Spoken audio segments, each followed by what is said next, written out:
তো ফ্রেন্ডস, আমি আছি এখন মালদা জেলার আদিনাতে।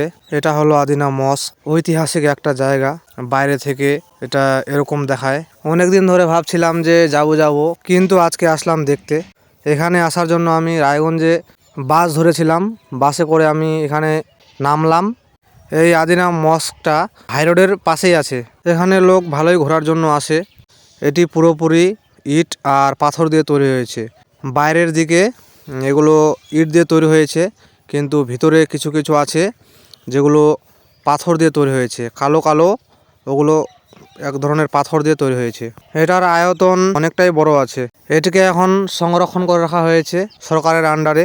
এর ভিতরে যেতে কোনো টাকা লাগে না, কিন্তু মোবাইল আর ব্যাগ ট্যাগ বাকি সব বাইরে রেখে যেতে হয়। ডিজাইনগুলো এরকম আছে ইটের। আগের যুগের ইটগুলো এই যে এরকম ছিল। যতই দিন যাচ্ছে আরও পুরনো হচ্ছে এগুলো। এর ভিতরে ক্যামেরা বা ডিএসএলআর কোনো কিছু অ্যালাউড নেই, সেজন্য ভিতরের দৃশ্যগুলো আমি ক্যাপচার করতে পারিনি।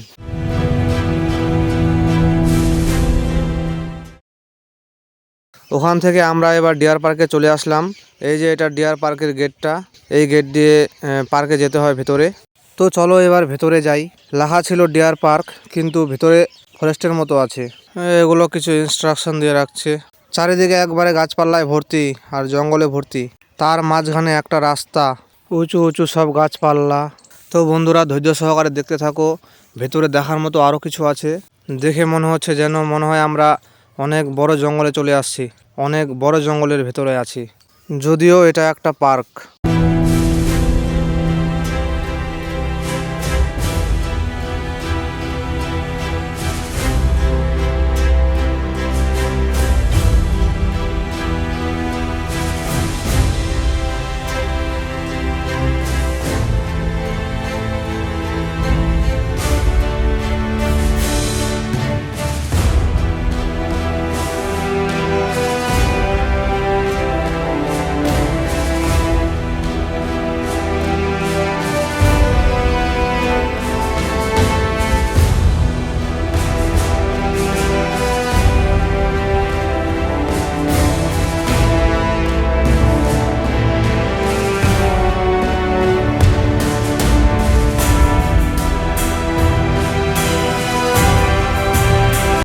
তো এবার আমরা হরিণের দেখা পেয়ে গেছি। এই যে সেই হরিণ, ওই হরিণটা ঘাস খাচ্ছে। আমি ভিডিওটা তোলার জন্য আরও কাছে গেলাম, ভালো করে তোলার জন্য। এই যে হরিণটা এখন সরে যাচ্ছে আমাদের দেখে। এখানে আরও অনেকগুলোই হরিণ আছে, চলো ওগুলাও দেখাচ্ছি। এই যে আরও হরিণ এদিকে আছে গেলা, ওটা অন্য সাইডে ছিল আর এগুলো অন্যদিকে আছে। টোটাল 12-13টার মতো হরিণ আমি দেখতে পেয়েছি।